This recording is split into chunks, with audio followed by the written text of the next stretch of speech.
Y lo mismo pasa con la cognición y la conducta. Son indisociables. Mi conducta expresa lo que comprendo.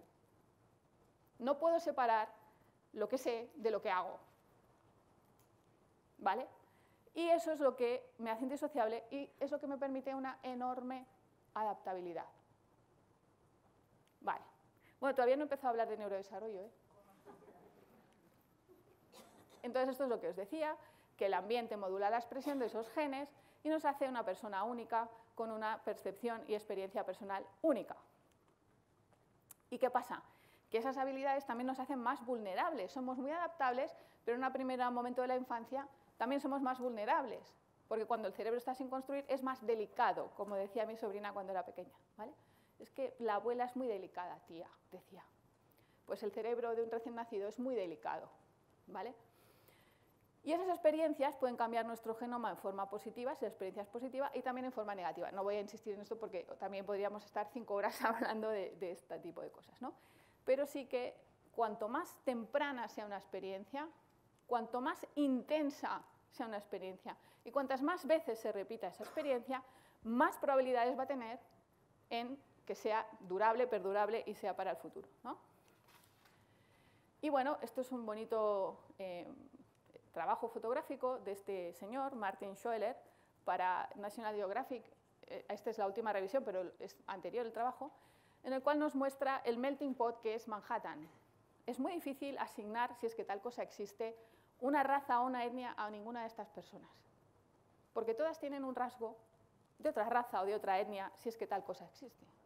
Sabéis que los estadounidenses son muy dados a decir, clasifíquese usted como su raza. Entonces, si le preguntan, por ejemplo, a esta señora, pues a lo mejor te contesta que es europea de Alemania. ¿Vale? ¿Por qué? Porque también ha heredado la cultura de sus padres. Es un reportaje muy chulo, si lo queréis ver, está en National Geographic y explica esto con las voces de los protagonistas. Yo ahora he cogido un ejemplo cualquiera, que además seguro que no es correcto porque no. Y luego hay otro maravilloso documental que quizá conozcáis, que es la vida de unos bebés en su primer año en distintos lugares del mundo. Pues en África, en Namibia, en Asia, en Japón, en el sur de Asia, en Mongolia, y se coge la cultura europea en Estados Unidos, ¿no? Y es muy bonito de ver, dura mucho rato, no os voy a poner aquí la hora y pico que dura, porque nos muestra cómo, siendo esa secuencia humana la misma, el entorno hace que unas cosas aparezcan antes que otras según donde te desarrolles. Por ejemplo, el niño africano enseguida aprende a andar muy bien, porque no le queda otra. ¿Qué lo vas a poner en el suelo con las cabras? Con la caquita de las cabras de fuera. Pues cuanto antes ande mejor. ¿Qué lo vas a cargar encima? Que tienes que ir al campo a cultivar ñame. Pues cuanto antes ande mejor. ¿Vale? En cambio, los europeos o los occidentales nos pasamos meses gateando. Que no significa nada no gatear. Esto lo dejo así caer. No significa nada. Al revés, sí. Si un niño tiene un problema y no gateaba, entonces no es que no gatear le ha dado el problema, es que ya era un signo de que tenía un problema. Pero esto lo entendemos mal y sacamos conclusiones a veces malas. Bueno, no me quiero enrollar. Ese está muy guay, ese documental. Más cosas. Como el neurodesarrollo no se detiene, sucede siempre, siempre, siempre que le dejas y tiene ocasión, no para, ¿vale?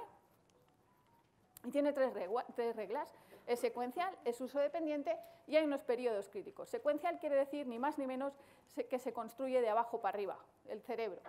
Empieza por el tronco, sigue por la unión del tronco con el cerebelo, que es el mesencéfalo, y entonces ahí aparece la coordinación, sigue con la parte emocional y por último se desarrolla la parte de la corteza. ¿Quiere esto decir que hasta que no se completa una cosa no sigue la siguiente? No, quiere decir que María José lo tiene que explicar así, porque si no, no os lo puedo explicar. Pero evidentemente, mientras se está desarrollando el tronco, también se está desarrollando esto, esto y esto. Y cuando esto complete su desarrollo, que lo hará lo primero, y esto se siga desarrollando, esto influirá en esto. Pero la posibilidad de plasticidad disminuye mucho, porque esto ya se ha cerrado el desarrollo. ¿Vale? Y entonces eso es lo que quiere decir el uso dependiente. Un niño siempre tiene la posibilidad de hablar, pero si no lo expongo al lenguaje no lo hará jamás. Y eso quiere decir también los periodos críticos. Si se ha cerrado esa función del neurodesarrollo porque ya se ha completado, porque no se detiene nunca, será muy difícil que se adquiera esa función después, ¿vale? Vale, entonces hay unas edades en las que sabemos que aparecen las vías y los circuitos que sucede todo esto. Pues más frecuente, las primeras que aparecen son las sensoriales, las siguientes que aparecen son las del lenguaje y las últimas las del análisis, las de el análisis de la razón, ¿vale? Bueno, esto es un vídeo muy cortito. Voy fatal de tiempo, me he dado cuenta.